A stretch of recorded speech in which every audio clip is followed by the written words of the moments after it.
un jour, il y avait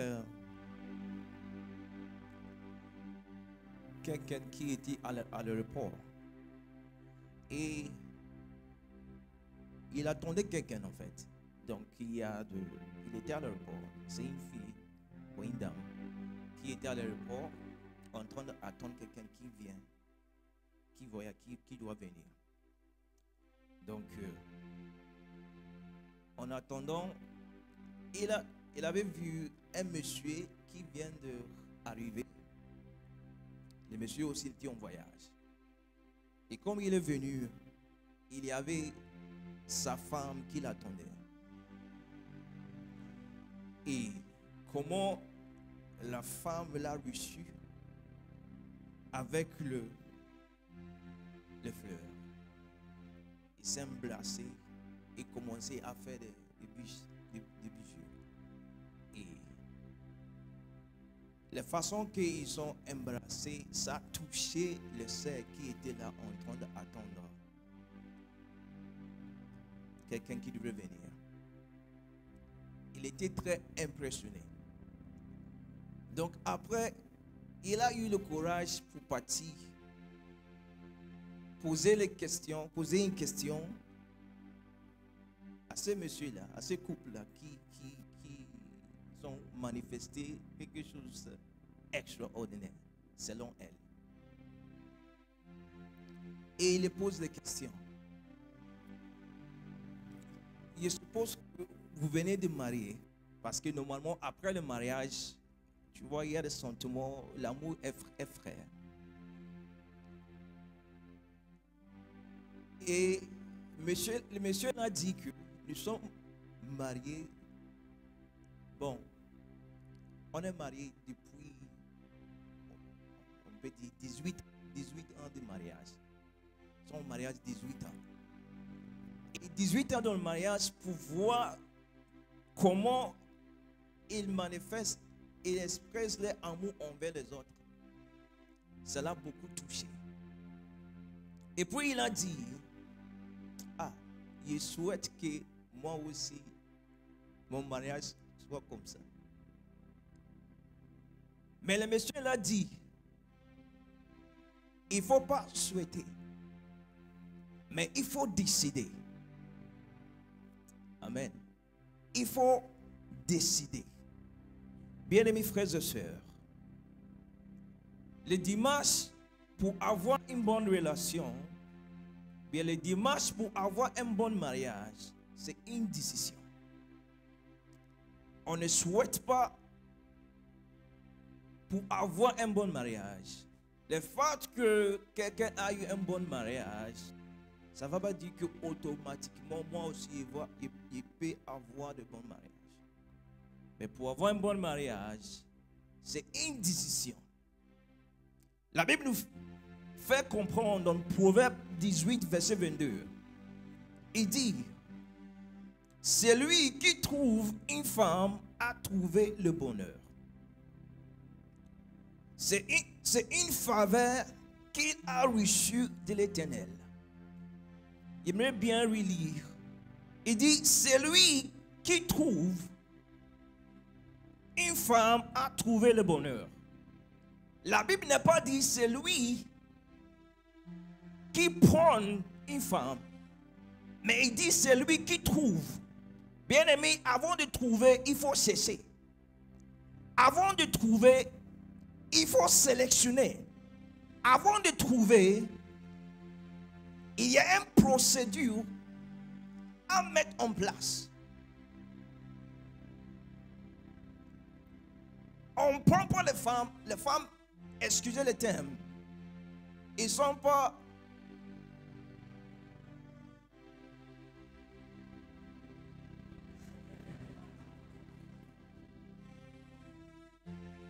comme le mangue, on prend comme ça, comme nous voulons. Les femmes, je suis désolé pour dire ça. Mais il faut que nous mettions un peu de valeur pour eux. Alléluia.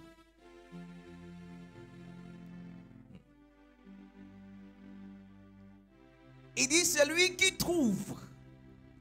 Donc, trouver, seulement trouver, c'est une procédure. Bien-aimés frères et sœurs,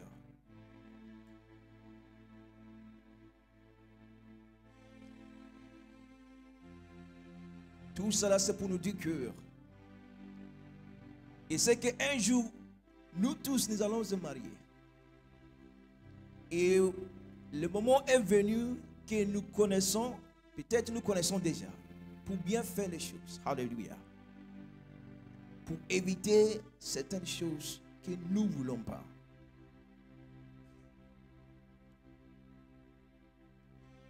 Maintenant, dans on peut dire, quand tu vois quelqu'un que tu es attiré par cette personne, peut-être tu l'approches, après vous entrez dans ce qu'on appelle la fréquentation ou bien les cheminements. En anglais, on dit courtship. J'aimerais que nous réfléchissions un peu sur cet aspect. Alléluia. Il ne veut pas demander qui sont dans la relation ici. Il ne veut pas poser cette question. Mais c'est que la plupart de nous sont dans la relation. Quoique plus moitié de nous sont dans la relation. Bien aimé, la vraie définition de fréquentation. Même le mot le dit. Le mot le dit, la fréquentation. Et ce que nous devons faire pendant cette période. Si nous allons avoir un bon mariage, ça dépend de cette période-là. Si notre mariage va réussir ou pas, ça dépend de cette période-là, la fréquentation. Mais la plupart de nous ont une différente définition de la fréquentation. Ou bien nous ne savons pas quoi faire pendant cette période-là. Et nous mélangeons les choses. Ce que nous devons faire, nous ne faisons pas. Et ça veut dire qu'après, nous n'avons pas les résultats que nous cherchons. Bien-aimés, dans la fréquentation, c'est le moment de connaître la personne que nous voulons ou bien nous aimerons passer notre vie avec. C'est le moment de connaître, poser toutes les questions que tu veux poser. J'aimerais nous présenter. On a 3 types d'amour, normalement, nous savons. Il y a un type d'amour qui ne compte pas pendant la fréquentation. La première amour que nous connaissons, le type d'amour que nous connaissons, c'est l'amour que nous appelons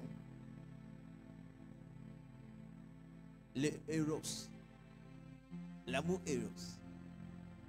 Quand on parle d'amour Eros, c'est l'amour romantique qui est un peu lié, on peut dire, l'amour physique. Tout ce qui est la sexualité. Connaître la personne physiquement.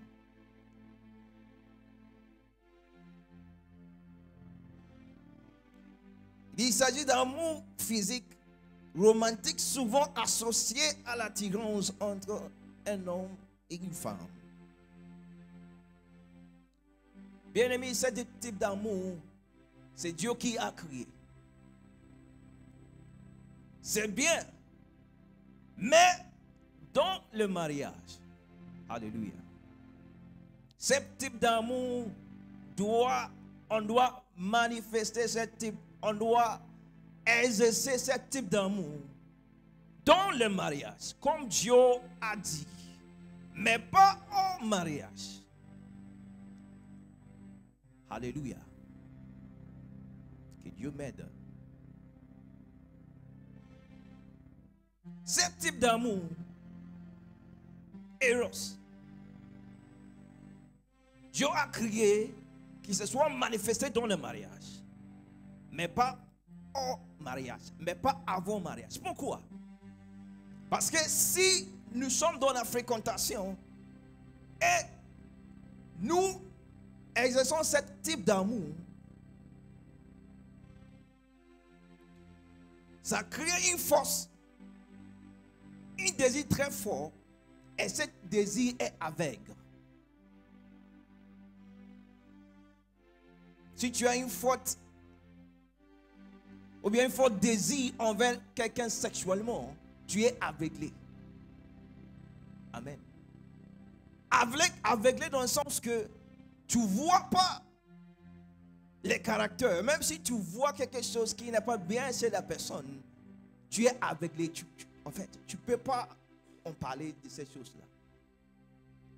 Ce type d'amour ne révèle pas le caractère de la personne que tu aimerais passer toute ta vie avec.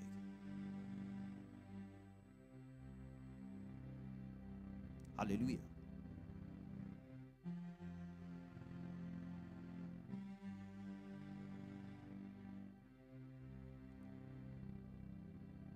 On doit éviter ce type d'amour, même si c'est bien que Dieu a créé, mais c'est pour le mariage. Mais l'amour que nous devons exercer dans la fréquentation, c'est l'amour qu'on appelle les philia, les philios comme les autres peuvent dire. C'est l'amour fraternel. C'est la amitié. C'est l'amour de l'amitié, basé sur l'affection, la confiance et la loyauté entre amis ou frères. C'est ce type d'amour que nous devons développer. Bien aimés, dans la fréquentation, on devient l'amour. Il faut entrer dans une amitié avec cette personne pour connaître la personne, pour découvrir la personne. Bien aimé, tu ne peux pas entrer dans un mariage sans connaître la personne que tu aimerais passer toute ta vie avec. Si tu n'es pas ami avec cette personne, comment alors passer toute ta vie avec cette personne? Il faut connaître cette personne. Son tempérament, comment il se comporte quand il se fâche. Est-ce que tu peux supporter ou pas? Est-ce qu'il est introverti ou bien extroverti? Toi, ça veut dire que tu dois te connaître toi-même d'abord. Ce que tu veux, ce que tu ne veux pas. Pour pouvoir ou bien accepter si tu es une fille ou bien choisir si tu es un homme. La personne que tu peux être compatible avec. Bien-aimés, ce moment de fréquentation est très important. Que nous ne devons pas perdre de temps pendant cette période-là. C'est un moment de, il ne faut pas précipiter pendant ce moment. Mais tu prends ton temps pour connaître la personne que tu aimerais passer toute ta vie avec. L'amitié. Développe l'amitié. Parlez surtout. Connaître le background. J'aimerais nous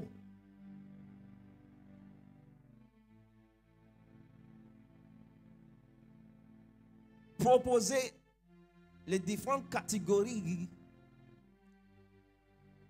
de problèmes ou bien des aspects qu'il faut résoudre pendant la fréquentation. Il faut connaître sur la personne que tu aimerais passer toute ta vie avant de procéder. Il vient de parler du tempérament. Tu connais vraiment quel type de personne que tu aimerais passer toute ta vie avec. Son tempérament, il est comment? Il est colérique.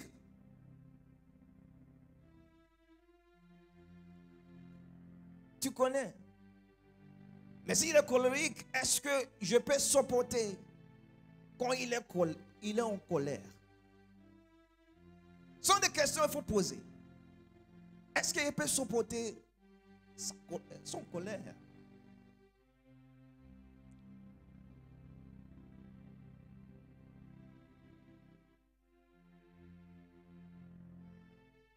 Il y a d'autres aspects que nous devons élaborer sur l'éducation. On pose des questions sur l'éducation.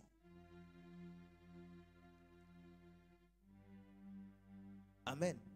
Vous êtes trop calme là. Tu poses des questions sur l'éducation. Son capacité pour comprendre les choses. Intellectuellement. Est-ce que nous sommes dans le même niveau ou pas? Parce que parfois, tu peux communiquer et l'autre pense autrement. Il n'y a pas de compatibilité dans ce niveau. Son niveau d'éducation, peut-être toi, tu as seulement, tu arrêtes seulement à l'essence, lui, doctorat. Quand il balance un sujet sur le table, quand on discute sur la thèse, tu te perds. Et lui, il parle de quoi? Tu n'arrives pas à parler. En fait, le niveau d'éducation, c'est très important.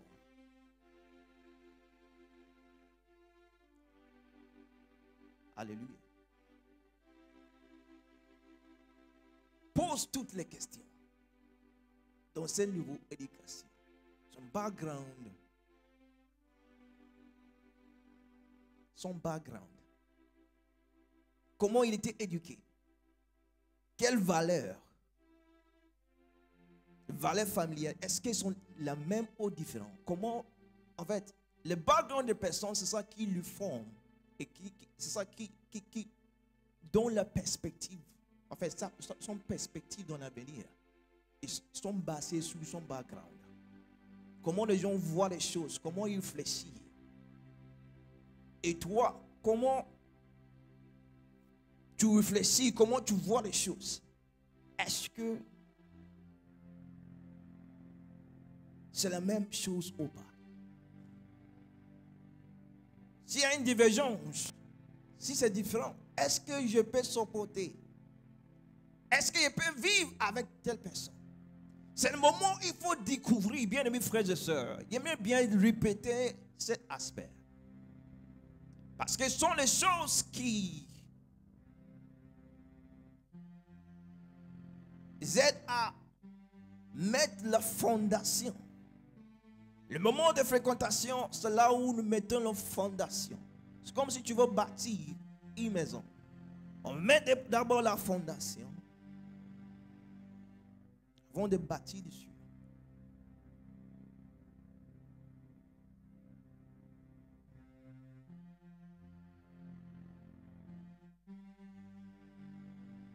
Est-ce que la personne connaît mon passé? Tout ce que j'ai vécu, est-ce que il connaît plus, il a plus d'informations sur moi ou bien il y a certaines informations qu'il les cache? Bien aimé, dans la fréquentation, il ne faut pas cacher des informations. Ah, j'ai peur, si je dis cela, il va me laisser. Ah, si je dis cela, non, je sais que lui, il ne peut pas supporter, il va me laisser. Bien aimé, c'est bien que tu dis, que tu caches l'information. Et après, s'il découvre ça, ça peut être pire. Alléluia.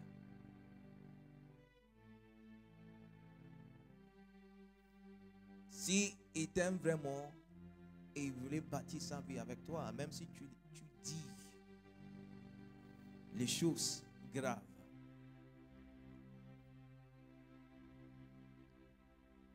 il va accepter de cheminer avec toi. Il faut aider. Tu l'aides. Alléluia. Il faut l'aider avec toute l'information que tu as.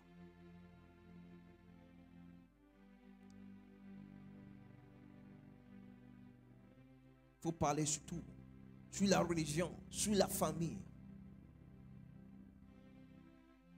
La religion et la famille, c'est qu'ils sont tous chrétiens. Mais est-ce qu'il croit vraiment en Dieu? Est-ce qu'il est rempli du Saint-Esprit? Son niveau de maturité en Christ, est-ce que c'est la même chose avec toi ou pas? Quand vous mettez un sujet sur la table, sur la foi, est-ce que c'est le même niveau de compréhension? Peut-être vous allez dire que mais c'est normal, on peut. Mais c'est important que vous parlez de tout cela. Développez tout cela. Mets ça sur les tables. Cause. Pose des questions. Élaborer. Discuter. Pour comprendre et connaître. L'objectif, c'est pour connaître la personne que tu veux. Avoir toute l'information que tu dois avoir sur lui. Ou bien sur elle. Alléluia. Parler sur les finances. La santé. Est-ce qu'il y a un problème lié à la famille? Connaître toutes ces informations pour te préparer. Si c'est lui, elle, ou bien c'est lui que tu veux être avec. Au moins tu sais là où tu es en train de partir. Tu sais les situations de la famille que tu es en train d'entrer. Et c'est que cette famille a ces problèmes de maladie. Ça, tu te prépares. Que si ça arrive, comment tu vas gérer? Mais si tu sais et tu ne prends pas une décision et ça arrive, bien aimé, ça peut te choquer. Ça peut te déstabiliser. Alléluia. Il ne dit pas tout cela parce que il ne dit pas mon histoire, ça c'est ce que je. Mon Dieu m'a béni avec une belle femme. Alléluia. C'est une bénédiction. Mais c'est le message que j'ai eu à cœur pour nous partager ce matin. Je ne sais pas, peut-être quelqu'un est en train de réfléchir pour entrer dans une relation. Ou bien il y a une fille ici que les garçons ne cessent pas à les déranger.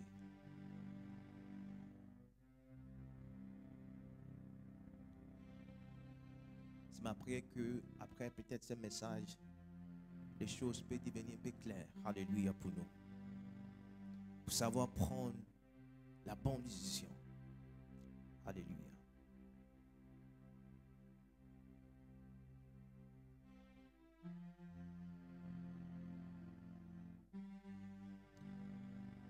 Il y avait cet homme, un homme qui a vu,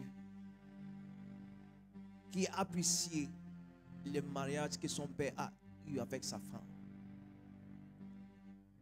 Et il a posé les questions à son père. À son père.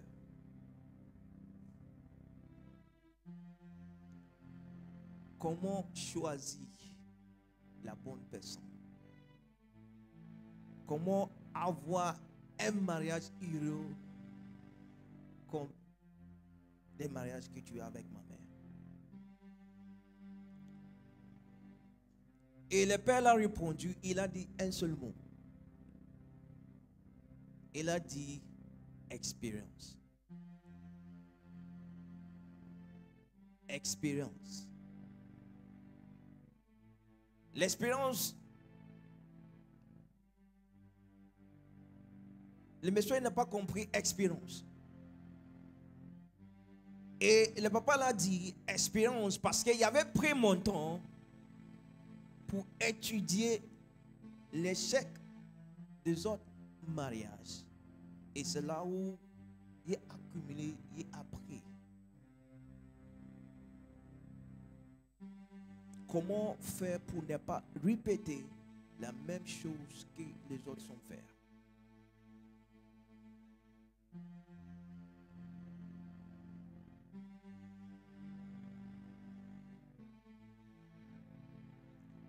J'aimerais nous partager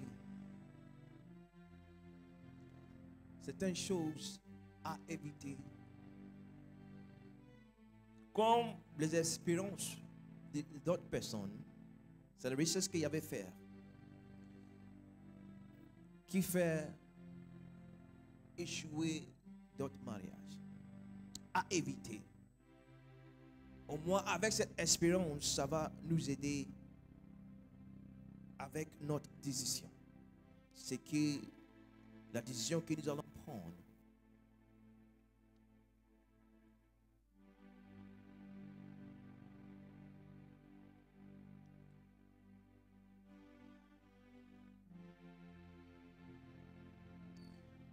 Les choses à éviter quand tu voulais choisir. Ou bien si quelqu'un, si tu es une soeur, si un homme t'aborde. Les choses que tu dois éviter ou bien tu dois savoir. Premièrement, il faut savoir son motif, l'intention, pourquoi il vient vers moi. Si tu es une soeur, il faut connaître pourquoi tel monsieur est venu envers moi. Est-ce que son motif est derrière mon corps? Pardon, il me dit les choses un peu directes.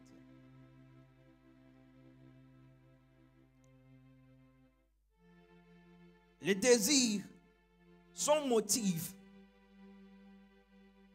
Aujourd'hui, il y a une relation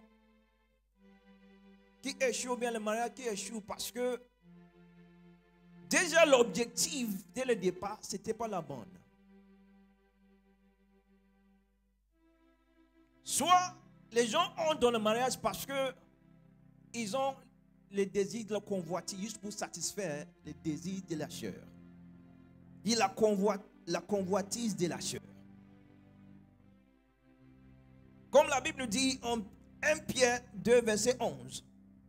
Il dit, amis très chers, vous êtes des gens de passage et des étrangers sur cette terre. C'est pourquoi je vous le demande, ne suivez pas les désirs mauvais qui luttent contre vous. Il y a les gens qui veulent juste entrer dans une relation avec une soeur parce que ils veulent satisfaire les désirs sexuels. Bien-amis frères et sœurs,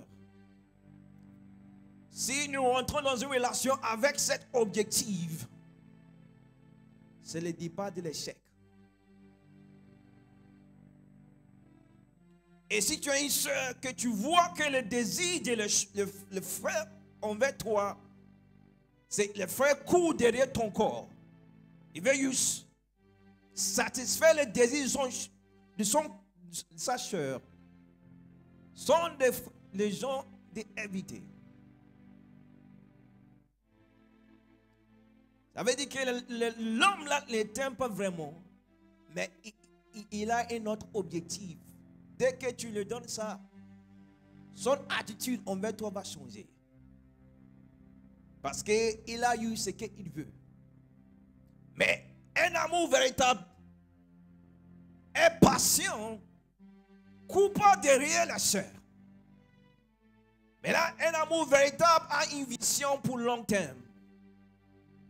Un homme qui aime vraiment une femme respecte son corps.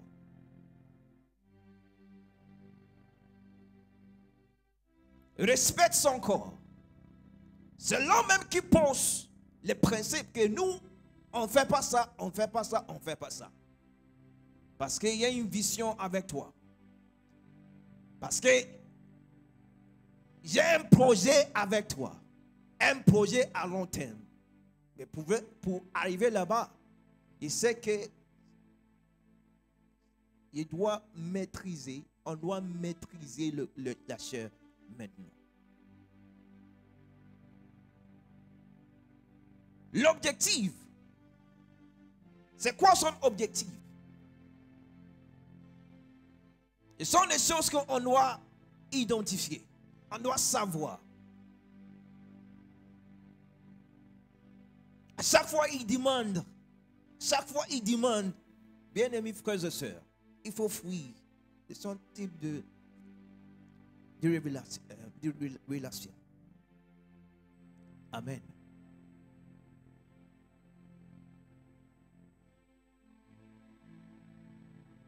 Il y a aussi les gens qui sont parce que ils sont sous la pression. Ils ont des relations parce qu'ils sont sous la pression. Aujourd'hui, Dieu merci, Église évangélique au Maroc, le paroisse Canétran, Dieu nous a bénis à beaucoup de mariages. Du samedi passé, nous avons fêté 5 mariages. La grâce est disponible, alléluia. Mais ça ne veut pas dire qu'on doit précipiter aussi pour entrer dans une relation. On doit le faire, mais de la bonne manière. Alléluia. La pression peut venir de la famille. Et mais tout le monde a marié. Quand est-ce que toi tu vas te marier? Regarde ta petite sœur. Bon, on a poussé, il est dans une relation. Quand est-ce que toi tu vas entrer dans le mariage? La pression qui vient des amis. Tes amis toujours en train de parler sur les fiancés. Ah, tu sais, aujourd'hui, là. Hey, on est sorti, hein. On est allé au restaurant pour manger. Bon, ils l'ont sur les tables le sujet. Et c'est que toi-même, tu n'es pas dans une relation. Mais toujours, ils passent sur les relations. Bien aimés frères et sœurs, ce sont les pressions, ce sont les choses qui nous poussent à prendre la décision, même si ce n'est pas le bon moment pour le faire. Ah, moi aussi, il faut qu'il cette année, il faut qu'il trouve. Ah, les frères là qui ne me parlent toujours, bon, peut-être peut donner un peu de chance pour voir qu'est-ce on peut faire ensemble. Comme ça, il va avoir quelque chose à dire aussi. Quand les amis parlent, moi aussi, il y a un sujet à mettre sur les tables. Comme si moi aussi, j'ai l'expérience. Bien-aimés frères et sœurs, on ne doit pas se laisser conduire à prendre une décision sous la pression. À entrer dans une relation parce que nous sommes sous la pression. Mais nous prenons une décision parce que c'est le moment prévu par Dieu pour nous. Comme la Bible dit, Dieu fait toutes choses belles en son temps. Bien-aimé, ta vie est calculée par Dieu. Quand le moment vient, toi-même tu vas savoir que voilà le moment est venu, qui est dans une relation pour me préparer pour le mariage. Et quand le moment viendra, Dieu lui-même va envoyer la bonne personne dans ta vie. Il va envoyer la bonne, même s'il est aux États-Unis, soit toi, Dieu va t'amener là-bas, ou bien lui qui va venir.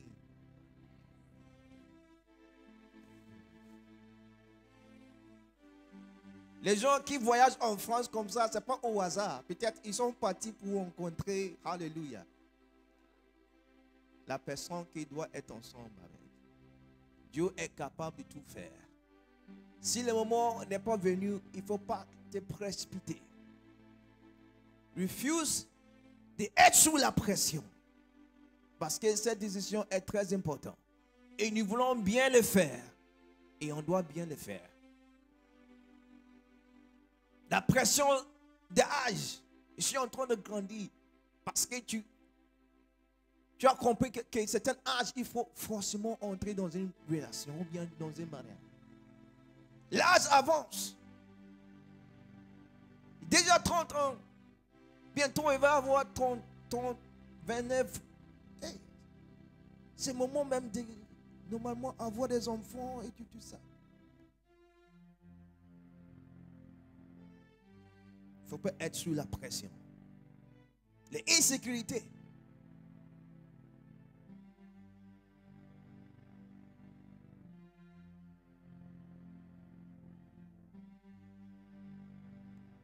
Quatrième et dernier point.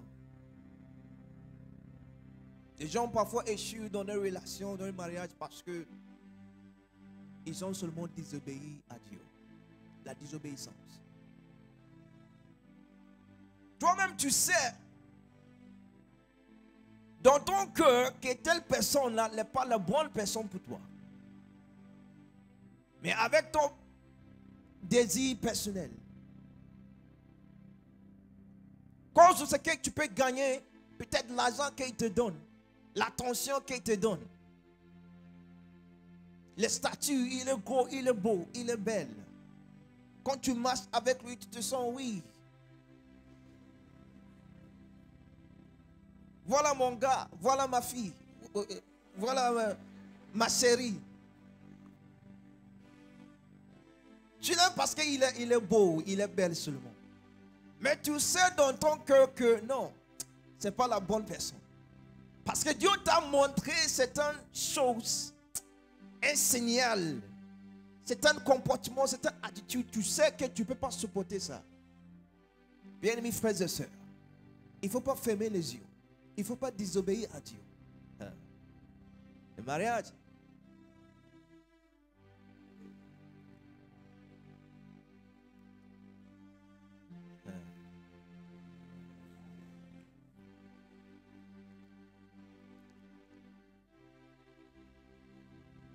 bien mes frères et sœurs, le mariage, ce n'est pas une institution pour...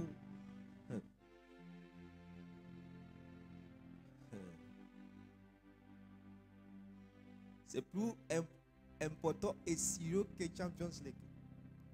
Pardon, il faut utiliser ces termes, mais c'est très sérieux. C'est très important. Quand tu vois un couple joyeux, content, il faut l'apprécier. Alléluia.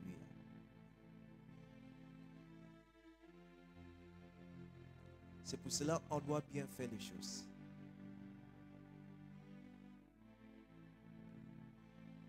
C'est pour cela qu'il faut prendre ton temps.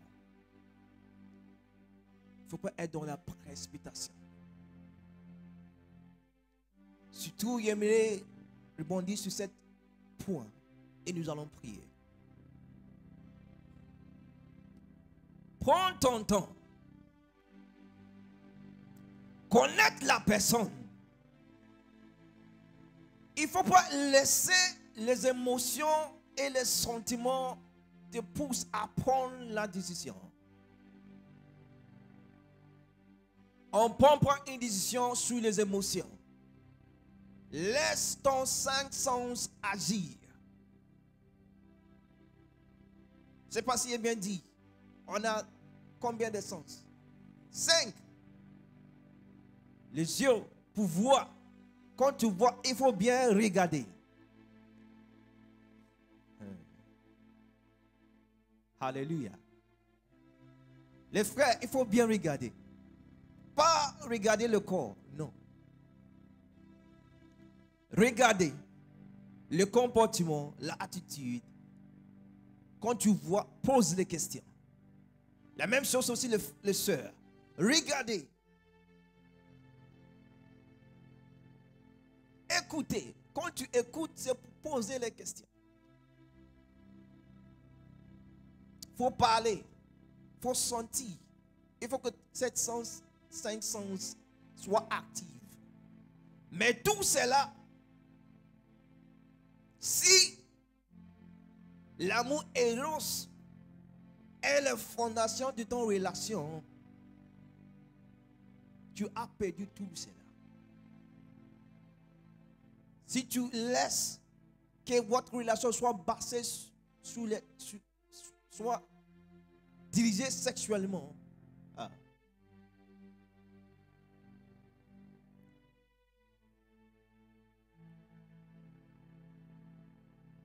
tu vois, mais tu ne peux pas parler.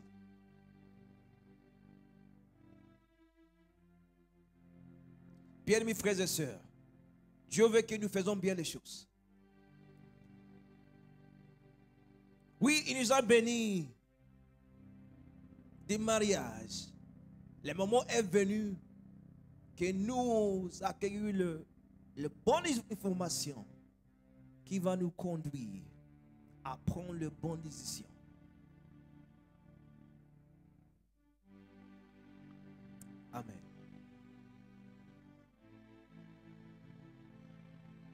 Malheureusement, ce n'est pas un atelier qui pour poser des questions. Mais bientôt, je crois que l'Église va mettre en place un atelier comme ça, que nous allons poser des questions. Amen.